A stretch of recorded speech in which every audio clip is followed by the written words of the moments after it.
I, 62, F, was driving to the lawyer when my son texted. The car felt cold that morning, even though the sun was bright. It was the kind of chill that comes from the inside, a deep-seated unease that had been growing for months. My husband, Robert, had been gone for 3 years, and the space he left behind felt larger every day. It wasn't just his presence I missed. It was his buffer. He had always stood between me and the more difficult aspects of the world, including, I was starting to realize, the difficult aspects of our own son. The lawyer's office was downtown. The drive was about 30 minutes. 30 minutes I had set aside to think, to steel myself for what I was about to do.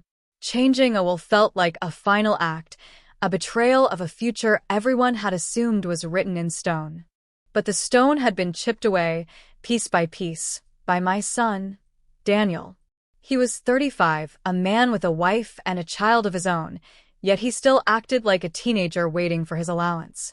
An allowance he seemed to think was the entirety of my estate. The pressure had started subtly. A few months after Robert's funeral, Daniel and his wife, Jessica, began making comments. They were small at first. "This house is so big for just one person," Jessica would say, her eyes scanning the living room that I'd shared with my husband for 40 years. "Think of the upkeep," Daniel would chime in, always framing it as concern for me. "We just worry about you, Mom. All these stairs. Maybe a nice condo would be easier for you." I knew it was not about my convenience.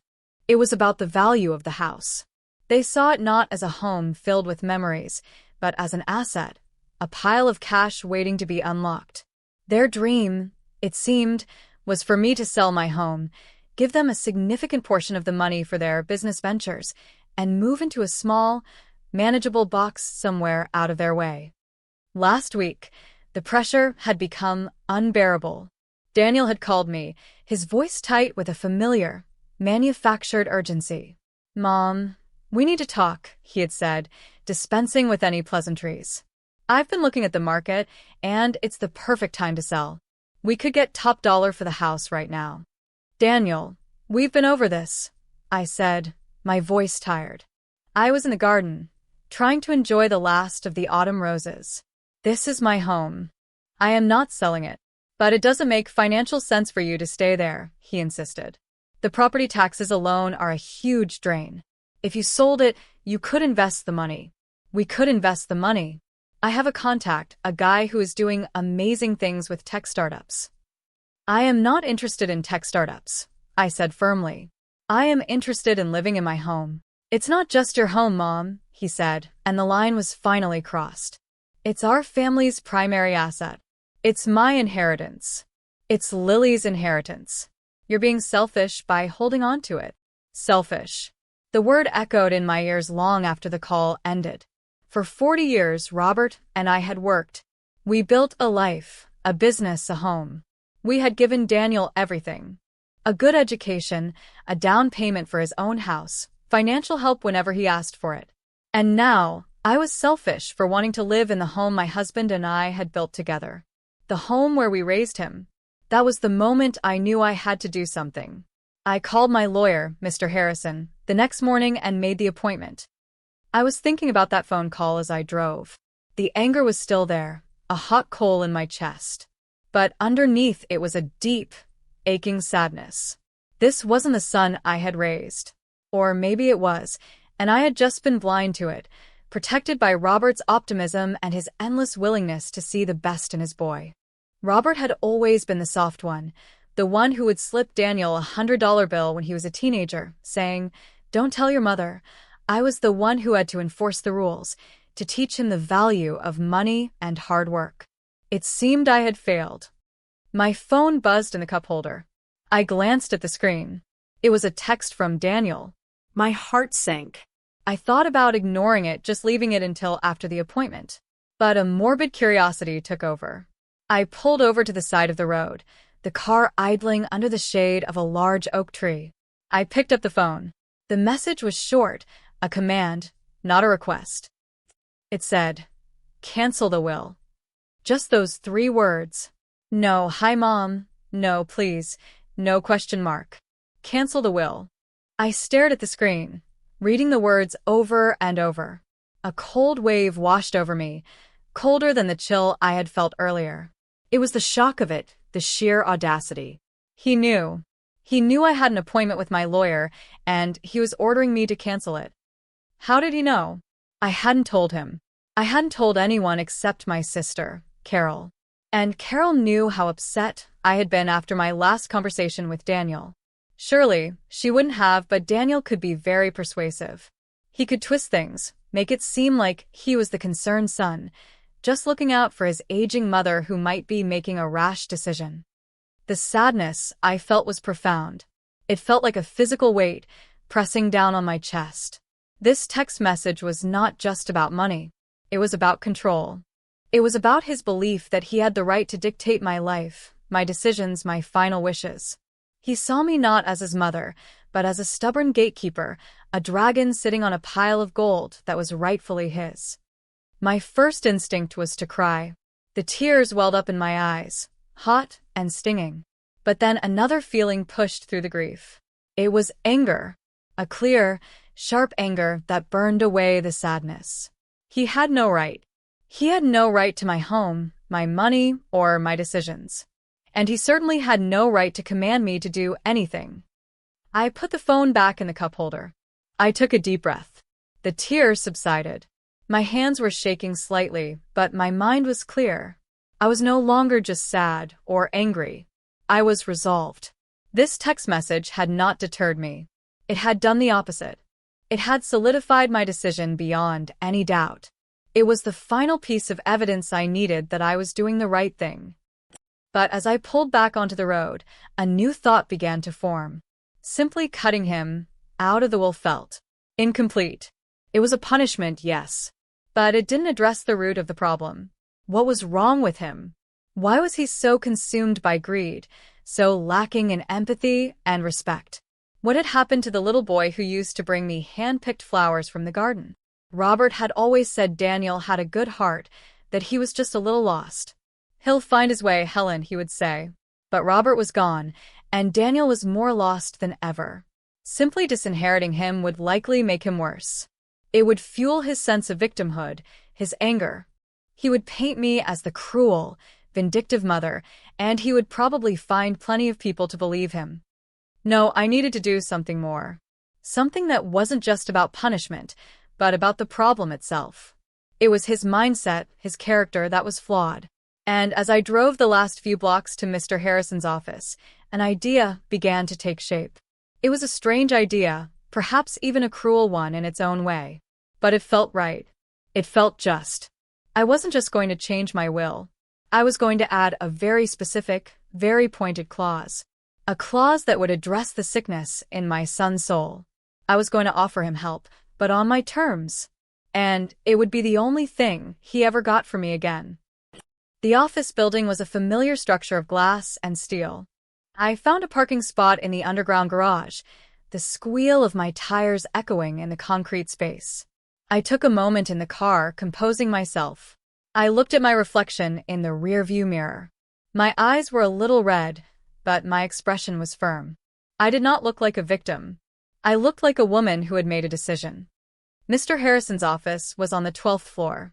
The waiting room was quiet and tastefully decorated, with leather chairs and abstract art on the walls. The receptionist, a young woman named Sarah, greeted me with a warm smile. "Good morning, Mrs. Davison. Mr. Harrison is expecting you. He'll be right with you." I sat down. My handbag clutched in my lap. I took out my phone and looked at the text message from Daniel one more time. Cancel the will. It seemed so stark, so brutal, sitting there on the screen. It was a digital manifestation of his entitlement. I thought about what he must have been thinking when he sent it. He must have been so sure of his power over me, so certain that a simple command would be enough to make me turn my car around and go home. The arrogance was staggering. Mr. Harrison came out to greet me himself a few moments later. He was a kind man in his late 60s, with a gentle demeanor that belied a sharp legal mind. He had been Robert's lawyer for decades, and he had handled the legalities after his passing with compassion and efficiency. "Helen," he said, extending a hand. "It's good to see you, though I wish it were under better circumstances." Please come in. I followed him into his office.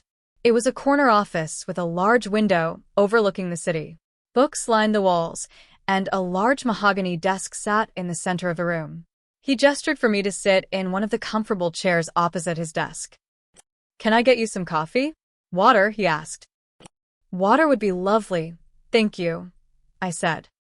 He poured me a glass from a pitcher on his credenza and sat down behind his desk. He folded his hands and looked at me with patient, understanding eyes. Now, Helen, he began gently. You said on the phone that you wanted to discuss making some significant changes to your will.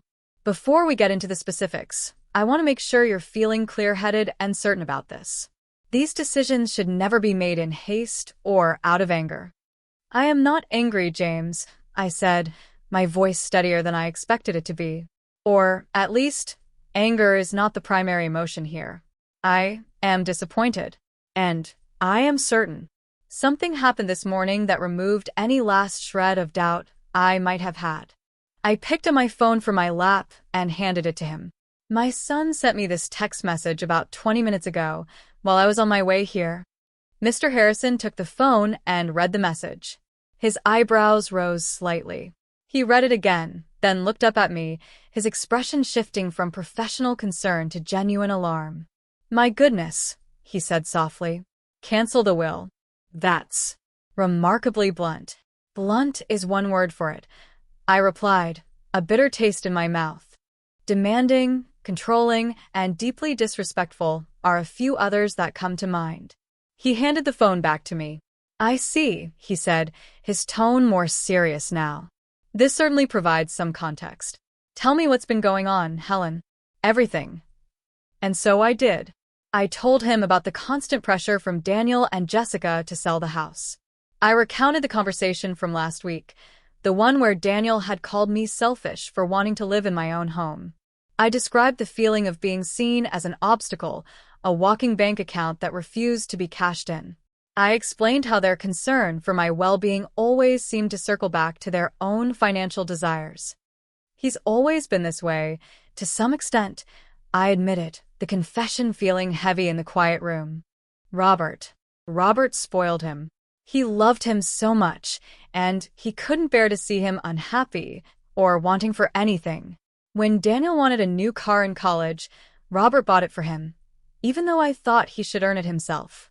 When he wanted to start a business that I knew was a bad idea, Robert gave him the seed money without question.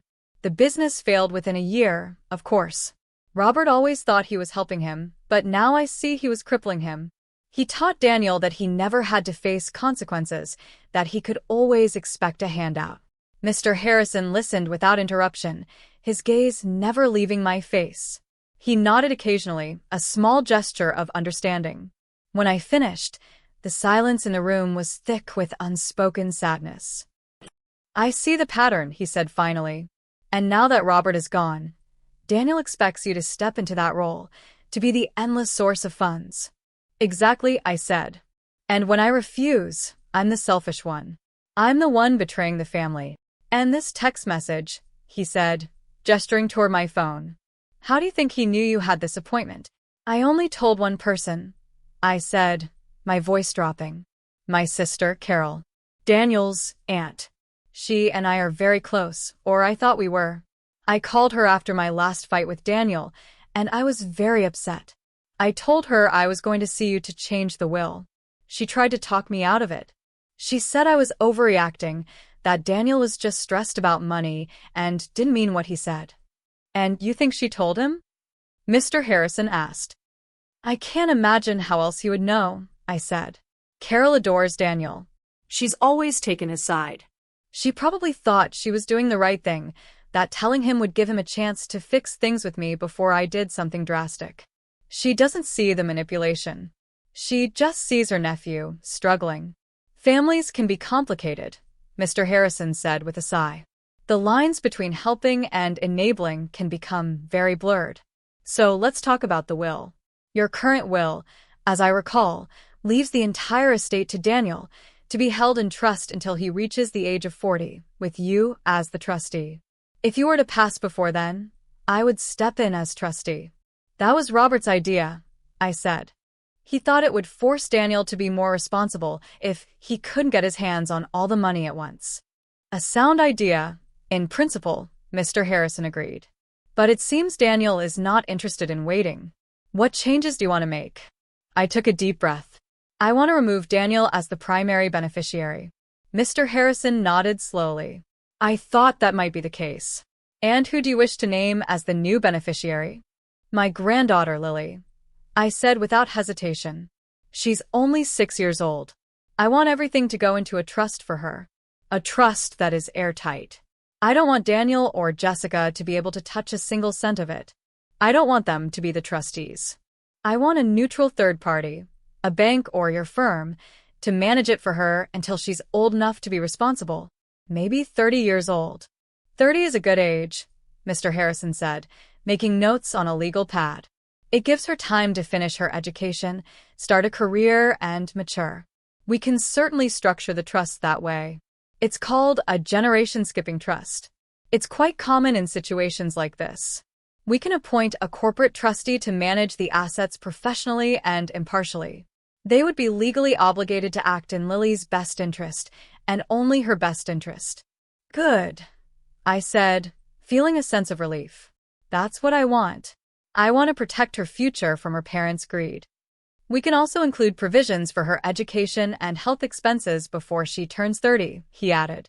The trustee can be authorized to make distributions for specific, approved purposes. Yes, that's perfect, I said. Mr. Harrison looked up from his notes. So, Daniel will be completely disinherited. Is that your final decision? Here it was. The moment to unveil the idea that had formed on the drive over. Not completely, I said slowly. I want to add a special clause. A provision just for him. Mr. Harrison looked at me, intrigued. Go on. I want to set aside a certain amount of money, I said, my voice gaining strength. Let's say $100,000. It's to be held in a separate fund, managed by the executor. And the terms of this fund, he asked. The money can only be used for one purpose, I said, looking him straight in the eye. To pay for licensed psychotherapy and counseling services. For him, and for Jessica, if she chooses to participate. To access the funds, he has to submit certified invoices from a therapist directly to the executor, who will then pay the provider. He will never touch the money himself. If, after 10 years from the date of my death, there are any funds remaining, they will be rolled into Lily's trust. Mr. Harrison was silent for a long moment. He leaned back in his chair, his pen resting on the notepad. He looked at me not as a lawyer, but as the old friend he was. A slow smile spread across his face. Helen, he said, his voice filled with a mixture of surprise and admiration. That is the most elegant and viciously compassionate thing I have ever heard. Is it legal? I asked. Oh, it's perfectly legal, he assured me. We can create a specific purpose trust with clear stipulations. It's unusual, but entirely enforceable. It's brilliant, actually. It sends a very clear message. That's the idea, I said. The message is, you are not well. Your behavior is not normal. I will not give you money to feed your greed, but I will give you an opportunity to fix what is broken inside you. It's the last thing I can do for him as his mother. It's more than he deserves, based on that text message, Mr. Harrison said, his tone grim again. But it's a powerful statement. It reframes the narrative. You're not the vindictive mother disinheriting her son. You're the concerned mother providing for his mental and emotional well-being. It will be very difficult for him to challenge this in court on the grounds of malice. Good, I said, a wave of calm settling over me. That's exactly what I want. We spent the next hour working out the details. We discussed the choice of a corporate trustee for Lily's trust, the specific language of the therapy fund clause, and who would be the executor. I named Mr. Harrison's firm as the executor, knowing they would be impartial and thorough. As we were wrapping up, Mr. Harrison paused. Helen, there's one more thing we should consider. Daniel's reaction. When he finds out about this, and he will eventually find out, he is not going to be pleased. He may become more aggressive, more desperate. You need to be prepared for that. I know, I said. But for the first time in a long time, I feel like I'm the one in control. Not him. Just be careful, he urged. People can be unpredictable when their expectations are challenged, especially when it comes to money. I will, I promised. I left his office feeling lighter than I had in years. The decision was made. The wheels were in motion. I had taken a stand, not just for myself, but for my granddaughter. I had drawn a line in the sand. Driving home, the city seemed brighter, the colors more vivid. I felt a sense of empowerment I hadn't realized I was missing. For too long, I had been playing defense, reacting to Daniel's demands and manipulations. Now I had gone on the offense. I had set the terms. When I got home, the house was quiet. The silence felt different now. It was not the silence of loneliness, but the silence of peace. I walked through the rooms, touching the familiar furniture, looking at the photographs on the mantel. There was one of Robert and me on our wedding day, another of Daniel as a little boy, smiling gap-toothed at the camera. A pang of sadness hit me again, a grief for the son I thought I had, the family I thought we were. But it was a clean sadness, not the messy, anxious feeling I had been living with for months. I decided to call my sister. I needed to know if she was the one who had told Daniel about my appointment. I needed to confront the betrayal, to understand the full scope of the family dynamic I was up against. I dialed her number, my heart beating a little faster. She answered on the second ring. Helen. Hi, she said, her voice overly cheerful. How are you? I've been better, Carol, I said, keeping my tone even. Oh, she said, the cheerfulness faltering. Is everything okay? I had my appointment with Mr. Harrison today, I said directly. There was a pause on the other end of the line. Oh, she said again, her voice smaller now. You went through with it then? Yes, I did, I said. And on my way there, I received a very interesting text message from your nephew. From Daniel? She asked, feigning surprise. Don't pretend you don't know, Carol, I said, my patience wearing thin. He sent me a text that said, cancel the will now. I only told one person I was going to see my lawyer today. So I'll ask you directly. Did you tell him? The silence stretched on for a few seconds. I could hear her breathing, the soft sound of her hesitation. Helen, she stammered. He called me this morning. He was so worried about you. He said you two had a fight, and he was afraid you were going to do something you'd regret. He was just concerned, that's all. Concerned? I asked, my voice rising despite my efforts to stay calm. His concern manifested as a 3-word command, Carol. He didn't ask, he didn't discuss. He ordered me. That is not concern. That is control. And you gave him the ammunition. I didn't think, she started. No, you didn't think. I cut her off. You just reacted, like you always do when it comes to Daniel. You see him as the victim, the poor boy struggling to make his way in the world. You don't see the manipulator. You don't see the greed. That's not fair, Helen, she said, her voice defensive now. He's your son. He and Jessica are trying to build a life for Lily. You have so much. It's only natural that he would be interested in his inheritance. It's part of his future. It is not his inheritance until I am dead, I said, my voice cold and hard. And my money is not his future. His future is what he makes for himself. Robert and I gave him every advantage, every opportunity to succeed on his own. The fact that he hasn't is not my fault. And I will not be made to feel guilty for it. You're being too hard on him, she insisted. He loves you. His love feels an awful lot like a financial calculation these days, I retorted. You enabled him, Carol. You heard that I was finally setting a boundary, and you ran straight to him to help him tear it down. You chose a side. I hope you're happy with your choice. Helen, don't be like that, she pleaded. Like what? I asked. Like a woman who is tired of being manipulated by her own family? I have to go, Carol. I hung up before she could reply. My hands were trembling again, this time with pure adrenaline. The conversation had been painful, but necessary. It confirmed what I suspected. I was alone in this.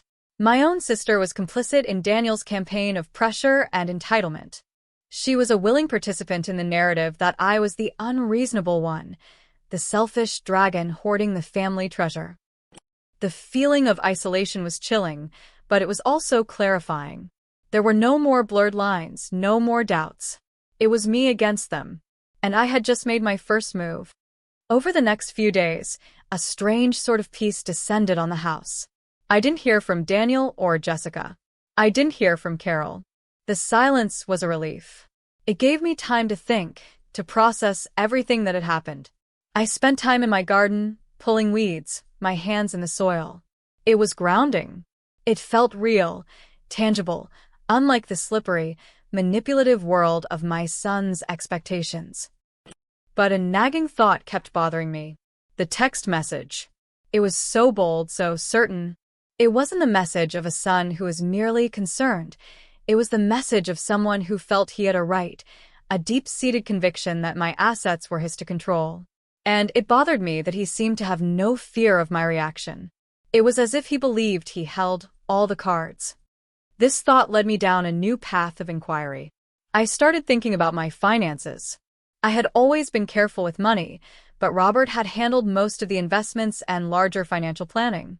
Since he passed, I had relied on our financial advisor, a man Robert trusted implicitly, to manage the portfolio.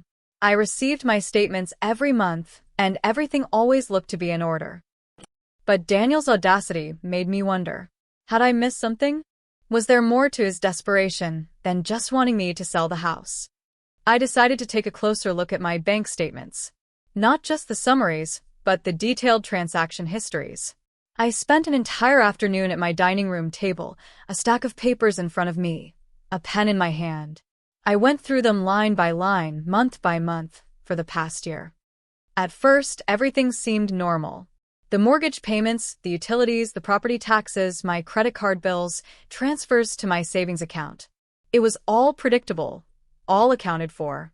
I was about to give up, to dismiss my suspicion as paranoia, when I saw it. It was a small, recurring charge. $150. Every month on the 15th of the month. The description was vague. ACME services, I didn't recognize the name. I racked my brain, trying to think what it could be. A subscription? A maintenance service I had forgotten about? But I couldn't place it. I went back through the older statements. The charge had started about 6 months ago. $150 every month, like clockwork. It wasn't a huge amount of money. In the grand scheme of my finances, it was almost negligible. It was small enough to fly under the radar, to be overlooked as just another monthly bill. But I hadn't authorized it. I was sure of it. A knot of dread formed in my stomach. This was an anomaly, an inconsistency. And in the context of everything else that had been happening, it felt sinister. The next morning, I called my bank. I spoke to a fraud specialist named Maria. I explained the situation, that there was a recurring charge on my account from a company I didn't recognize. She was patient and professional. "I see the charge here, Mrs. Davison," she said after a few moments of typing. "ACME services.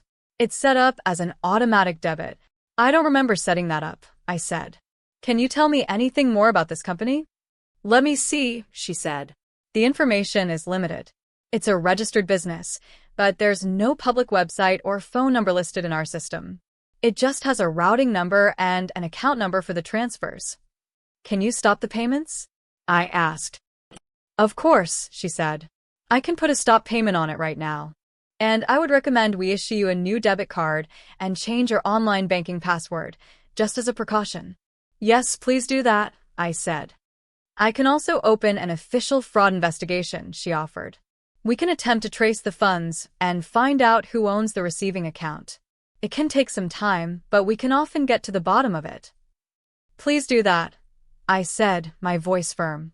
"I want to know who is behind this."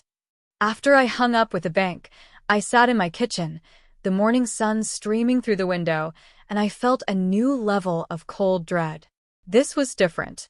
The pressure to sell the house was emotional manipulation. The text message was about control. But this was theft. It was quiet, sneaky, and methodical. Someone was stealing from me, and I had a terrible, sinking feeling that I knew who it was. The thought was so monstrous that I tried to push it away. My own son?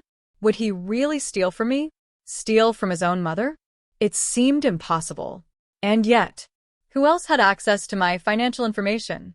Who else knew enough about my accounts to set up a recurring debit? I thought back. A few months ago, Daniel had offered to help me set up a new online bill payment system. He said it would be easier for me, that I wouldn't have to worry about writing checks anymore. I had been grateful for the help. He had sat with me at my computer, and I had given him my account numbers and passwords so he could link everything up.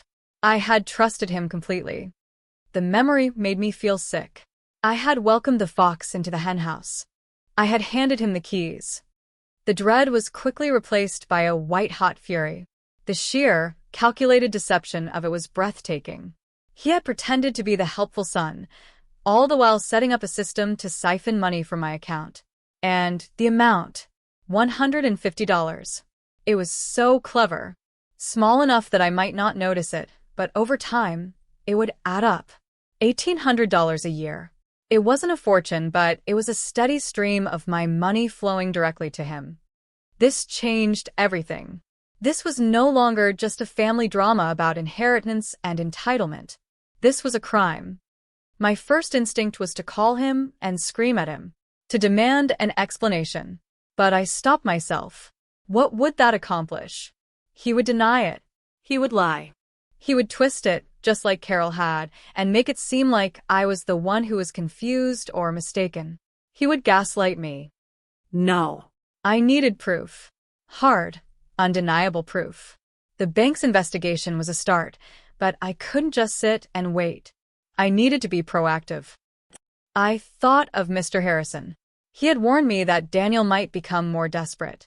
He hadn't imagined this. I called his office.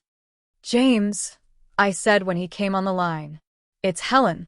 I think I have a much bigger problem." I explained what I had found, the recurring charge, my conversation with the bank, my suspicion about how it had been set up. "Good heavens, Helen," he said, his voice grave. "This is a serious accusation." "I know," I said, "but it all fits. The timing, the method, his desperation for money. It makes a horrible kind of sense." "You did the right thing by calling the bank and stopping the payment," he said. "The official investigation is good, but you're right, it can be slow. And the bank may not be able to get you the definitive proof you need without a subpoena, which would involve the police."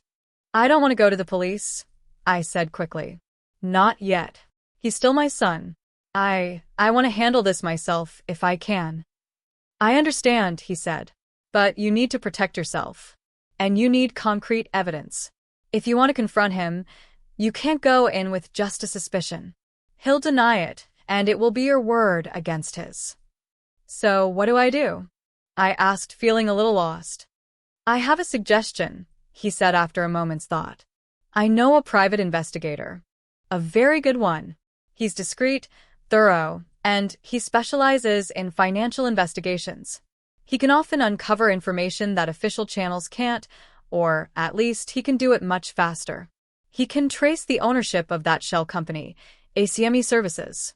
If it links back to Daniel, you'll have your proof." A private investigator. The idea seemed so dramatic, like something out of a movie. But Mr. Harrison was right. I needed more than just a gut feeling. I needed a smoking gun. "Give me his number," I said. The investigator's name was Frank. He had a gruff voice and a no-nonsense attitude. I met him in a small, anonymous coffee shop downtown. I told him the whole story, from the pressure to sell the house to the suspicious bank charges. He listened intently, making a few notes in a small black notebook. "It's a classic scenario," he said when I was finished.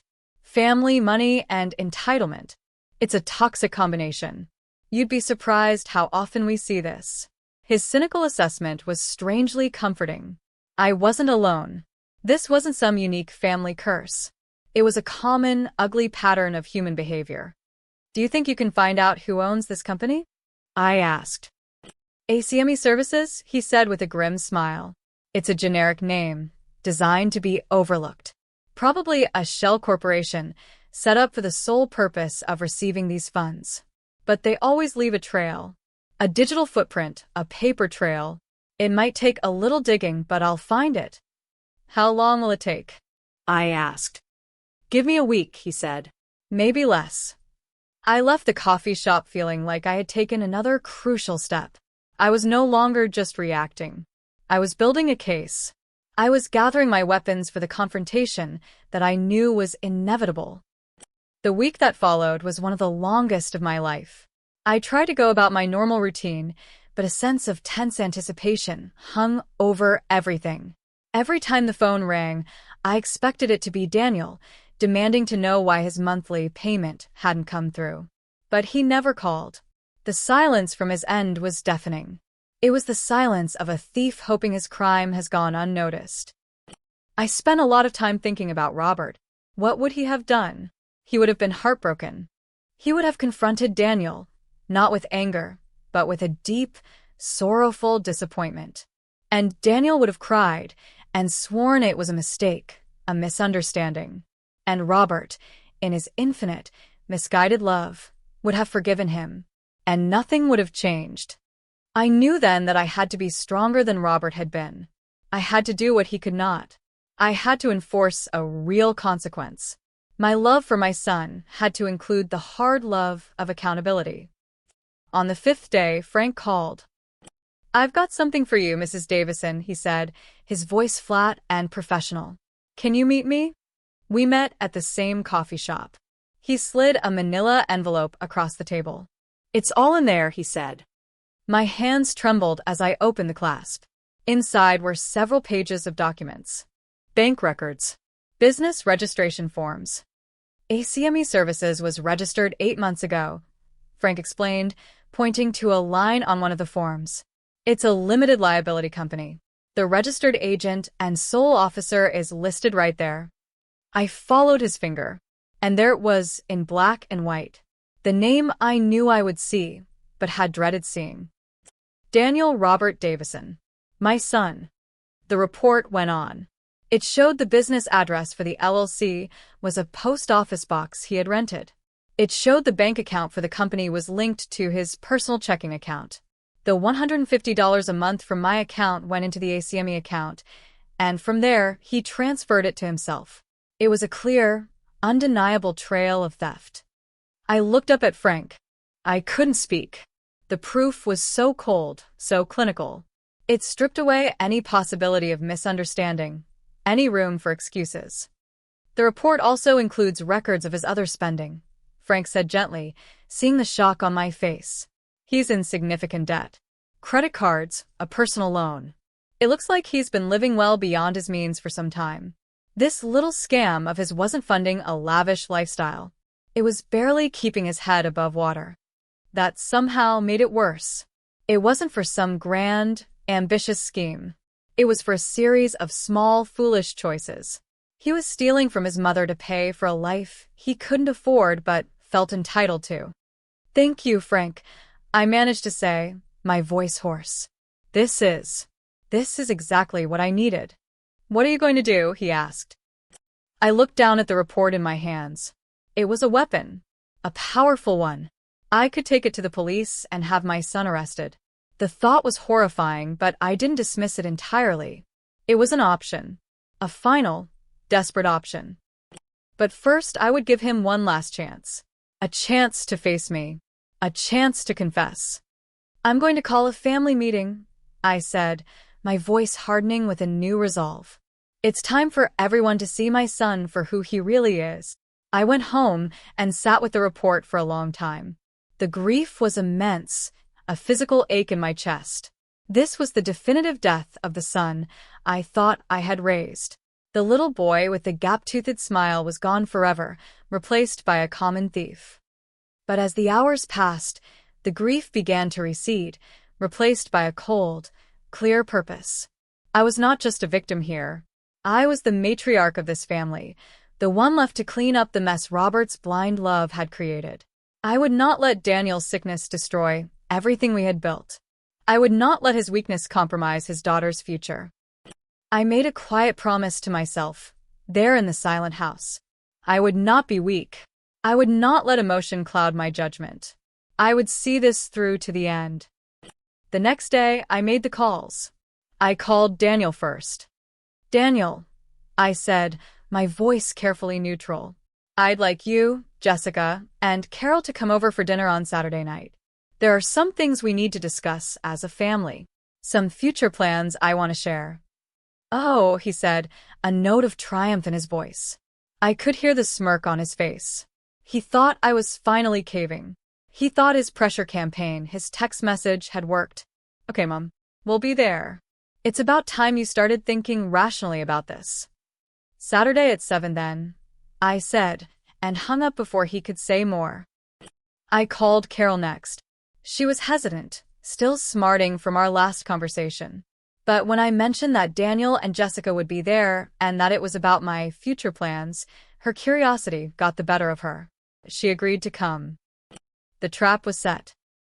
On Saturday, I prepared. I didn't cook an elaborate meal. I made a simple lasagna, the kind I used to make when Daniel was a boy.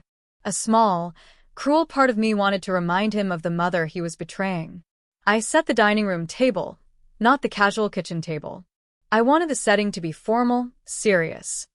And I placed the manila envelope from Frank on the coffee table in the living room, right in the center, where no one could miss it. They arrived precisely at 7. Daniel and Jessica walked in first, their faces glowing with smug expectation. Carol followed, looking nervous and uncertain. Mom, the house smells wonderful, Daniel said, kissing me on the cheek. It felt like a snake's touch. Hello, Helen, Jessica said, giving me a brief, condescending hug. I'm so glad you decided to be reasonable. We were so worried. Worried, I repeated, my voice flat. Yes, I'm sure you were. Please have a seat in the living room. Carol, you too. They moved into the living room, and I watched as their eyes immediately fell on the envelope. Daniel's smile faltered for a fraction of a second. Jessica looked at it with confusion. What's that? Daniel asked, trying to sound casual. That, I said, my voice calm and steady, is the subject of our meeting. Please sit down. They sat on the sofa, a united front of entitlement. Carol took the armchair, wringing her hands. I remained standing, a position of power. Thank you all for coming, I began, my voice echoing slightly in the quiet room. I've been doing a lot of thinking about the future, about this family, and about my finances. It's about time, Mom, Daniel said, recovering his swagger. We're here to help you make the right decisions. I have already made my decisions, I said, my gaze fixed on him. But first, I want to talk about something else. I've discovered some irregularities in my bank account recently. A small amount of money has been going missing every month. I saw the flicker of panic in Daniel's eyes. He paled. Jessica shot him a confused, questioning look. Carol just looked bewildered. I don't know what you're talking about, Mom, Daniel said, his voice a little too loud. Oh, I think you do, I said softly. I walked over to the coffee table, picked up the envelope, and held it in my hands. I was concerned, so I hired a private investigator to look into it. This is his report. The color drained completely from Daniel's face. Jessica gasped, her hand flying to her mouth. He traced the money. I continued, my voice as cold as ice. He found the company it was going to, a little shell company called ACME Services. And then he found the owner of that company. I opened the envelope and took out the first page, the business registration form. I didn't hand it to him. I just held it up so he could read his own name. It seems you've been stealing from me, Daniel, for at least 6 months. The silence in the room was absolute. It was as if all the air had been sucked out. Jessica was staring at Daniel, her eyes wide with disbelief and horror. Carol looked like she was going to be sick. And Daniel just stared at the paper in my hand, his face a mask of defeat. He was trapped. There were no lies, no manipulations that could get him out of this. This is it. I am looking at my son, and I see a stranger. A thief who would steal from his own mother while simultaneously demanding his inheritance. The two realities crashed together, the smiling boy in the photographs and the desperate man on my sofa. Daniel, what is this? Jessica's voice is a panicked whisper. Tell her it's a mistake. Tell her it's not true. Daniel doesn't look at her. He can't look at anyone. His eyes are fixed on the floor. It was a loan, he mutters, the words barely audible. I was going to pay it back. I just needed some help to get through a rough patch. A loan? I ask, and my voice is sharp, cutting through his pathetic excuse. You do not take loans without asking. You do not set up fake companies to secretly funnel money from your mother's bank account. That is not a loan. That is stealing. Plain and simple. I let the word hang in the air. Stealing. So, I continue, my tone shifting from accusatory to decisive. We have two issues to discuss tonight. The first is theft. The second is my will. They are, as it turns out, very, very related. Daniel finally looks up at me, his eyes filled with a desperate, terrified plea. But he finds no sympathy in my face. Only judgment. Because of this, I say, gesturing with a report, I went to see Mr. Harrison. I have changed my will. You are no longer the beneficiary of my estate, Daniel. The words land like a physical blow. Daniel flinches. Jessica lets out a strangled sob. Then, the desperation in Daniel's eyes turns to rage. He jumps to his feet. You can't do that, he shouts, his voice cracking. You can't. It's my inheritance. It's our family's money. Dad would have wanted me to have it. Do not speak to me of your father. I roar back, my own voice filled with a fury that surprises even me. Your father would be disgusted. He would be heartbroken and ashamed of what you have become. He gave you everything and you threw it all away. And now you steal from his widow. You have no right to his name, let alone his money. I am breathing heavily, the adrenaline coursing through me. I see Carol shrinking back in her chair, her face white with shock. Jessica is openly weeping now, her head in her hands. The estate, I say, lowering my voice to a deathly calm, is going into a trust. A trust for Lily. You will not see a penny of it. You will not control it. You will not have any say in it whatsoever. I am securing Lily's future by protecting it from her own father. What about us? Jessica wails, looking up at me, her makeup streaked with tears. What are we supposed to do? How are we supposed to live? That is a problem of your own making, I say without pity. Perhaps you should have thought of that before you spent months pressuring and manipulating a grieving widow to sell her home. I pause, letting the weight of their new reality sink in. Daniel has collapsed back onto the sofa, a broken man. The smugness, the entitlement, it's all gone. All that's left is the pathetic, hollow core of his greed. However, I say, and the word cuts through the sound of Jessica's crying. They both look at me, a flicker of desperate hope in their eyes. I have not left Daniel with nothing. Daniel's head snaps up.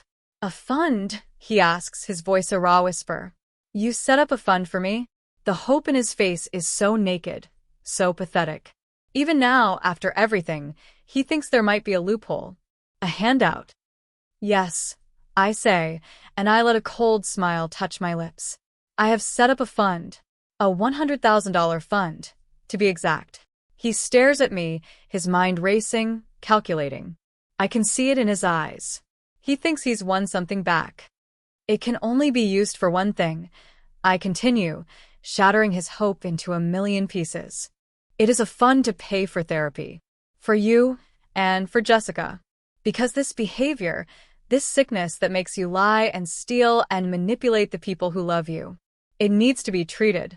That is the only money you will ever get from me. It is my final gift to you as your mother.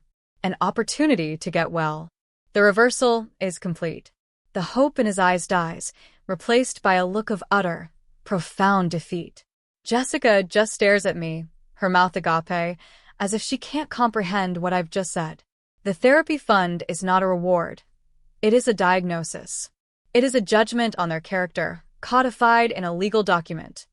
And one more thing, I say, my voice dropping to a businesslike tone. I pick up a second document from the coffee table. It's a repayment agreement that Mr. Harrison helped me draw up. This is a schedule for you to repay every single cent you stole from me. You will sign it tonight. You will make the payments every month on time. If you miss a single payment, if you are 1 day late, this report, I say, tapping the investigator's file, goes directly to the police. I will not hesitate. Do you understand me? Daniel looks at the agreement, then at the report, then at me. There is no fight left in him. He just nods, a single, jerky movement of his head. He is utterly and completely beaten. The aftermath was a study in silence. Daniel signed the repayment agreement without a word, his hand shaking so badly he could barely form his own name. Jessica, her face is swollen, tear-stained mask, just sat there, staring into space.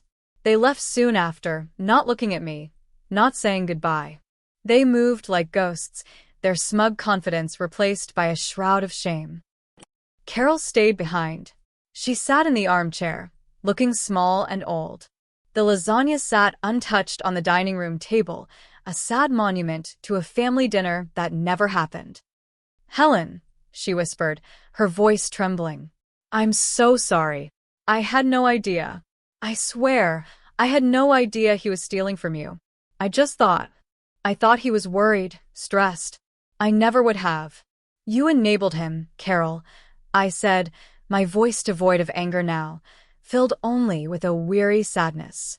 You need to think about that. You hurt his greed, and you chose to call it concern. You hurt his manipulation, and you called it love. You have to see him for who he is, not who you want him to be.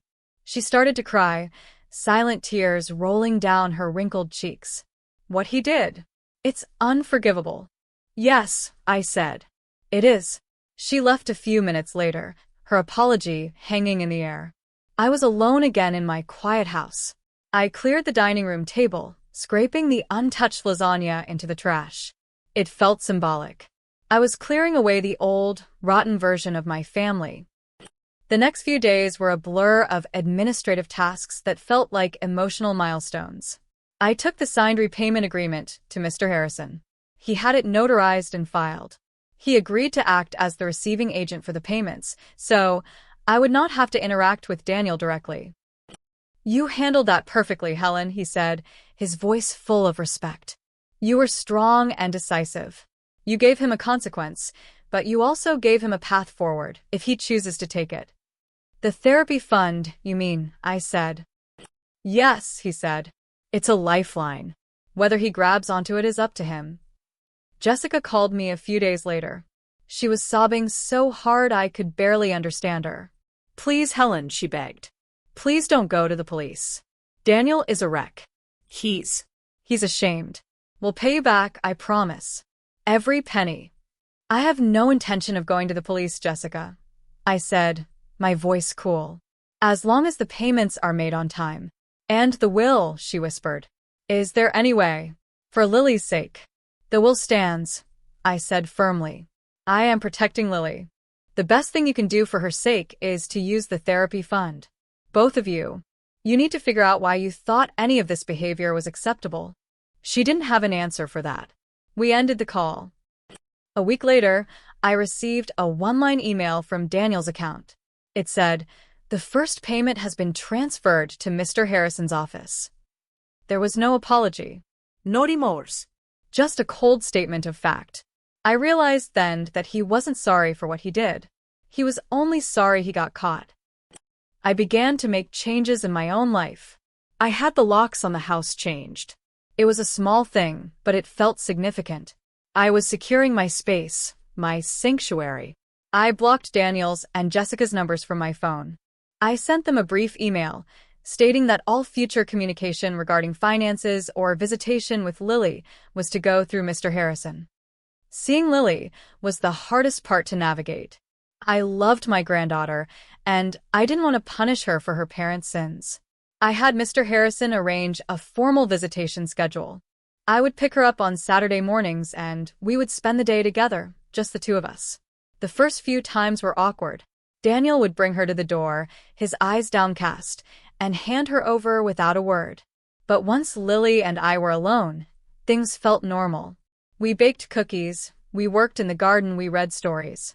In her, I saw the innocence that her father had lost.